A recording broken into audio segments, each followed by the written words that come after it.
안녕하세요, 양컴의 양실장입니다. 자, 오늘은 인텔의 12세대 엘더 레이크 CPU 그리고 Z690 메인보드 그리고 DDR5 메모리 모든 제품을 통합해서 출시가 되는 날이죠. 인텔의 12세대 프로세서 같은 경우는 10나노미터의 공정이 적용된 프로세서입니다. 드디어 14나노의 프로세서를 버리고 10나노미터의 제조 공정 변화가 이뤄진 최초의 PCI5와 DDR5 메모리가 적용되는 프로세서입니다.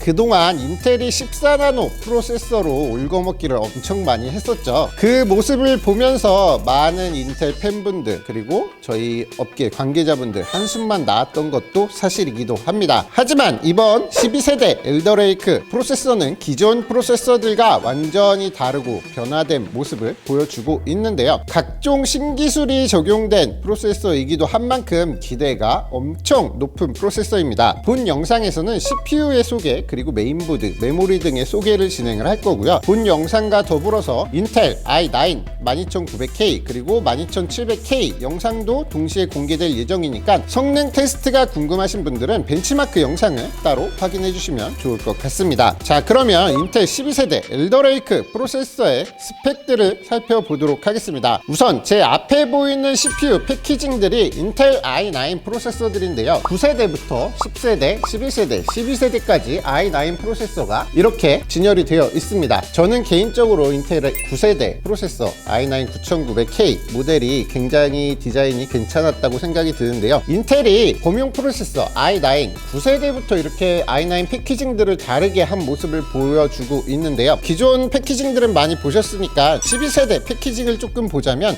누가 봐도 푸른색 디자인의 인텔의 패키징이다 라고 한눈에 알아볼 수 있는 디자인을 가지고 있고요. 그리고 본 패키지에는 이렇게 반도체를 연상시키는 듯한 본품 케이스가 적용이 되어 있습니다. 그리고 이 안에는 프로세서가 적용이 되어 있고 구성품 같은 경우는 CPU와 유저 매뉴얼이 적용이 되어 있습니다. 이번 디자인도 생각보다 나쁘지 않아요. 하지만 이렇게 패키징이 좋다고 한들 성능이 안 좋으면 의미가 없겠죠. 그러면 인텔 12900K와 12700K 프로세서의 간단하게 스펙을 보도록 할 텐데요. 일단 인텔 12세대 엘더레이크 프로세서 같은 경우는 소켓의 변화가 있습니다. 기존의 11세대 1200 소켓에서 1700 소켓으로 변경이 되었습니다. 그로 인해서 CPU 사이즈가 기존 세대들 대비해서 살짝 길어진 모습을 보여주고 있습니다. 12900K 프로세서 같은 경우는 16코어에 24스레드를 기반으로 하고 있습니다. 기존과 다르게 P코어 8개와 E코어 8개를 탑재하고 있고요. 그리고 24스레드를 기반으로 하고 있습니다. 12700K 같은 경우는 16코어에 20스레드를 기반으로 하고 있고 P코어 8개와 E코어 4개를 탑재하고 있습니다. P코어와 E코어 이게 도대체 뭐야? 라고 생각을 하시는 분들이 있으실 텐데요. P코어는 퍼포먼스 코어라고 보시면 되고요. E코어는 효율 코어라고 보시면 되는데 이해하기 쉽게 설명드리자면 P코어는 무거운 작업 또는 게이밍 환경에서 낼 수 있는 퍼포먼스 코어를 뜻하고요. 그리고 E코어는 가벼운 프로그램, 앱 등 백그라운드 프로그램들을 구동하는 프로세서라고 생각을 하시면 될 것 같습니다. P코어와 E코어가 나눠져 있는 만큼 오버클럭을 적용할 때에도 P코어와 E코어의 세팅을 따로따로 오버클럭 적용을 해줘야 된다는 점 참고를 하시면 될 것 같습니다. 그리고 가장 눈에 띄는 부분, 메모리 부분입니다. 이 12세대 엘더레이크 같은 경우는 DDR4 메모리와 DDR5 메모리를 사용을 할 수가 있습니다. 여기서 가장 중요한 것, 같은 Z690이라고 해도 DDR4를 사용하는 메인보드가 있고요. DDR5를 사용하는 메인보드가 있기 때문에 구매를 하시는데 꼭 참고를 하셔서 확인하시고 구매를 하셔야 합니다. 그러면 12세대 엘더레이크의 메모리 지원은 기존 DDR4 메모리 같은 경우는 3200부터 지원을 하고요. 그리고 DDR5 같은 경우는 무려 4800MHz 메모리를 기본으로 지원을 하고 있습니다. 그냥 메모리 성능상에서 엄청난 성능 차이를 느낄 수 있겠죠. DDR5 4800을 지원한다고 해서 그냥 꼽기만 하면 되는 것은 아니고요. XMP 세팅을 따로 적용을 해 주어야 합니다. 그리고 또한 그 이상의 세팅 값들을 사용을 할 수 있기 때문에 메모리 XMP 오버클럭을 세팅하실 분들은 참고를 하시면 좋을 것 같습니다. 참고로 지금 OLOI 같은 경우는 4800, 5200 그리고 G스킬 같은 경우는 5200, 4800 메모리들이 정해져서 나오니까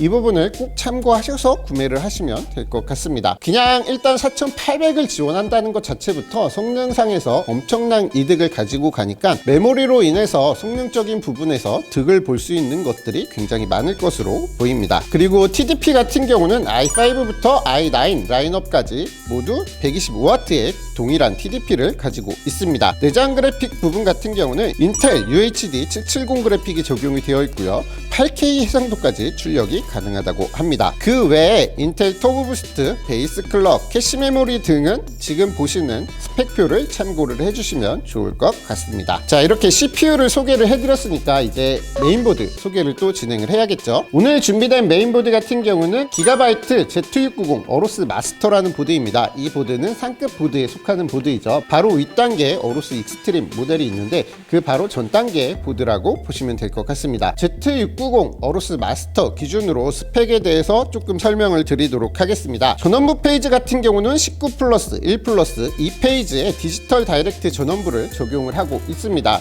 높은 TDP 그리고 많은 코어와 스레드를 감당할 수 있도록 이렇게 디지털 다이렉트 전원부를 적용을 하고 있고요. 각 전원부 페이지당 105A씩 최대 1995A의 전력을 제공할 수 있기 때문에 12세대 CPU에 오버클럭 그리고 하드한 세팅을 하시는 분들에게 더욱더 세밀하고 안정적인 전력 공급이 가능하도록 전원부가 아주 탄탄하게 구성이 되어 있고요. 전원부와 더불어서 티탈리움 폴리머 캐패시터는 몰리머 재료의 낮은 저항을 통해서 ESR 및 잔여 전류로부터 보다 뛰어난 안정성을 유지할 수 있고요. 오버클럭 환경에서도 더욱더 우수한 성능을 보여줄 수 있겠죠. 극한의 오버클럭이 적용된 환경에서 정말 강력한 CPU의 성능을 발휘하는 환경에서도 안정적인 전압을 유지시켜 줄 수 있는 전원부와 캐패시터가 아주 탄탄하게 잘 구성이 되어 있습니다. 그리고 12세대 프로세서 바이오스의 기능 중에 하나인 하이브리드 코어 최적화 기능이 적용이 되어 있는데요. 이게 사용자의 환경에 맞춰서 세팅을 할 수가 있습니다. 단 한 번의 세팅으로 사용자가 원하는 세팅 환경값으로 바꿀 수 있다는 기능도 적용이 되어 있습니다. 최신 프로세서를 나올 때마다 구매하시거나 혹은 사용하셨던 분들, 테스트하셨던 분들은 아시겠지만 바이오스가 초기에는 이런저런 버그도 많고 안 되는 것도 사실 많습니다. 그래서 어느 정도 안정화가 되었을 때 비로소 모든 기능을 다 제대로 사용할 수 있으니까 바이오스가 이번에는 과연 정상적으로 모든 것이 작동할지 사실 의문이기도 합니다. 그리고 Z690 어로스 마스터의 서멀 디자인은 나노카본을 이용한 핀 어레이 코팅 시스템이 적용이 되어 열 분산을 더욱더 빠르고 효과적으로 도와줄 수 있도록 서멀 디자인이 적용이 되어 있는데요. 지금 이 서멀 디자인 같은 경우는 전원부의 방열을 담당하는 부분을 말씀을 드리는 것입니다. 3mm 두께의 핀어레이 히트싱크 시스템은 직접 닿는 표면에 약 900% 가량을 넓혀 주었기 때문에 기존 메인보드들에 비해 10% 이상의 향상된 방열 효과를 보여줄 수 있다고 합니다.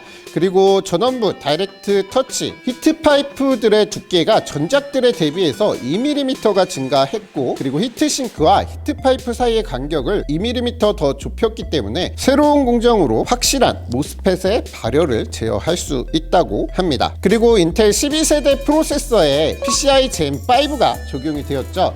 PCI Gen5 SSD라던가 그래픽카드가 아직은 없습니다. 하지만 Gen4 SSD가 출시가 되었을 때 굉장한 발열을 동반을 했었죠. Gen5 역시도 저는 발열이 좀 있을 거라고 생각을 합니다. 그래서 M.2 서멀가드 엑스트림 시스템을 적용을 했다고 하는데요.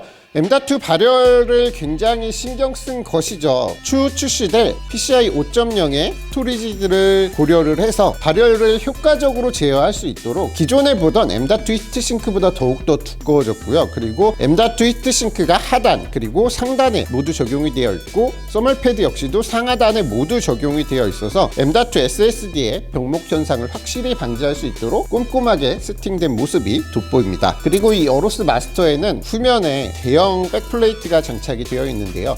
어로스 마스터 그리고 익스트림급의 엄청난 백플레이트가 적용이 되어 있는 것들은 다들 알고 계시죠. 이 백플레이트는 나노카본과 히트파이프 그리고 서멀패드 조합으로 메인보드 후면에서 발생하는 발열을 효과적으로 제어할 수 있도록 세팅이 되어 있고요. 메인보드 후면에도 PCB뿐만 아니라 각종 칩들이 많이 장착이 되어 있는데 파손으로부터 더욱더 안전할 수 있도록 나노카본 플레이트가 적용이 되어 있는 모습입니다. 최초의 DDR5 메모리가 적용이 된 보드와 CPU인 만큼 DDR5에 대한 기능에 대해서 설명을 조금 말씀드릴 텐데요. DDR5 엑스트림 메모리 디자인이 적용이 되었다고 합니다. DDR5 XMP 3.0을 지원을 하고요. DDR4 대비 약 50% 이상의 성능이 높아지고 전력 소모량이 더더욱 낮아진 메모리를 세팅 한 번으로 XMP 오버클럭을 지원을 하고 있습니다. 이거는 당연한 기능이기 때문에 뭐 딱히 우아할 만한 기능은 아닌데 그만큼 DDR5 메모리가 좋아졌다는 거겠죠. 근데 DDR5 메모리가 전력 소모량이 낮아졌음에도 불구하고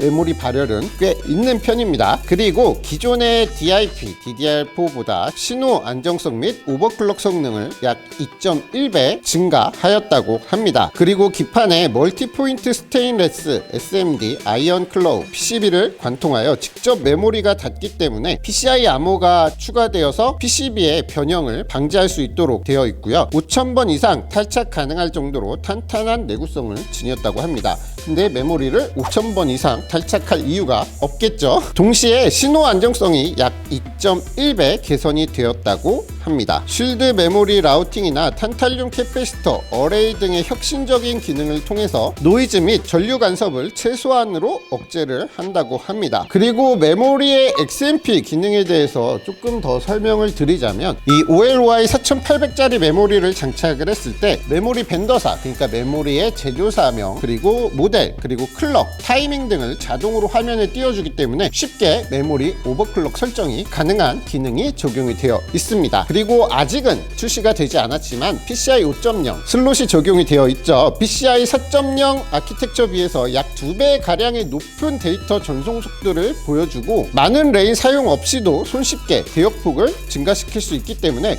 더욱더 향상된 SSD 및 그래픽카드 퍼포먼스를 느낄 수 있는데 아직 그래픽카드가 PCI 5.0 그리고 SSD가 PCI 5.0 모델이 출시가 되지 않았기 때문에 이 부분은 앞으로 그래픽카드가 신제품으로 출시될 때 그리고 SSD가 신제품으로 또 출시가 될 때 확인해야 할 부분이라고 보시면 될 것 같습니다. 그리고 울트라 듀러블 SMD PCI 5.0 아머가 적용이 되어 있다고 합니다. 그래픽카드 슬롯의 아머라고 생각을 하시면 되는데 기존 보드들에도 계속 있었어요. 근데 업그레이드를 통해서 이번엔 5.0 아머가 적용이 되었다고 합니다. 무거운 그래픽카드를 장착했을 때 PCI 슬롯의 휨이나 파손 방지 역할을 해주고 그리고 조금 더 단단하게 잡을 수 있는 역할을 해주겠죠. PCI 5.0 아머 같은 경우는 아이언 클로우 기판을 관통하는 형태이며 이를 통해서 PCI 4.0에 비해 약 5.6배 이상의 신호 전달 안정성을 보여준다고 합니다. 그리고 네트워크 부분을 조금 설명을 드리면 어컨티아, 텐지, 이더넷을 지원을 하고요. 그리고 인텔 와이파이 6E 탑재를 적용을 하고 있고 블루투스 5.0을 적용을 하고 있습니다. 그리고 차세대 인텔 썬더볼트 4를 지원을 하고 있습니다. 전체적으로 네트워크 그리고 무선 통신 부분에서도 최신 기술들이 적용이 되어서 더욱더 빠르고 안정적인 네트워크 기능 역시도 지원을 하고 있습니다. 자, 이렇게 CPU와 메인보드 소개를 진행을 해드렸고요. 그리고 DDR5 메모리에 대해서 설명을 드려야 되는데 지금 미리 말씀을 드리지만 DDR5 메모리가 공급이 어마어마하게 부족하다고 합니다.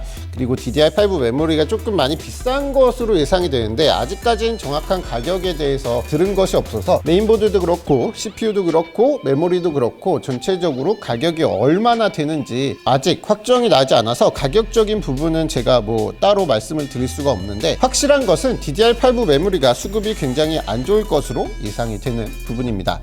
성능 테스트 부분에서 제가 사용한 메모리 같은 경우는 올로아이, 블레이드 미러, RGB 메모리를 사용을 했고요. 그리고 G스킬, 립조스 메모리를 사용을 했습니다. 올로아이 메모리 같은 경우는 4800MHz의 메모리를 사용을 했고요. 그리고 G스킬 같은 경우는 5200 메모리를 사용을 했는데 올로아이에는 i7 그리고 G스킬에는 i9 CPU를 테스트를 했으니까 테스트 영상을 보시는 분들이라면 이 부분 꼭 참고해서 봐주시면 좋을 것 같습니다. 제가 샘플로 대여를 받았던 메모리 중에서는 올로아이 메모리가 RGB가 적용된 메모리였고요. 나머지는 RGB가 없는 메모리였는데 올로아이 메모리 DDR4 때부터 인기가 많아가지고 많이 판매가 됐던 모델이죠. 있고요. 이번 DDR5에 와서도 굉장히 이쁜 디자인과 그리고 크롬 방열판 디자인을 가지고 있어서 굉장히 깔끔한 모습이고 XMP도 깔끔하게 잘 들어가는 모습이었습니다. 메모리 같은 경우는 딱히 뭐 여러 가지 모델들이 없고 제가 대여하고 빨리 반납을 하는 바람에 뭐 이것저것 보지도 못하고 성능 테스트만 진행을 했기 때문에 메모리 부분 같은 경우는 간단하게 이렇게 모델만 말씀드리고 넘어가도록 하겠습니다. 자, 이렇게 이번 영상에서는 인텔 12세대 엘더레이크 그리고 기가바이트 Z690 어로스 마스터 그리고 올로아이 DDR5 메모리에 대해서 간단하게 설명을 드렸고요. 이 영상과 더불어서 성능 테스트 영상이 12900K 그리고 12700K 영상이 동시에 업로드가 되니까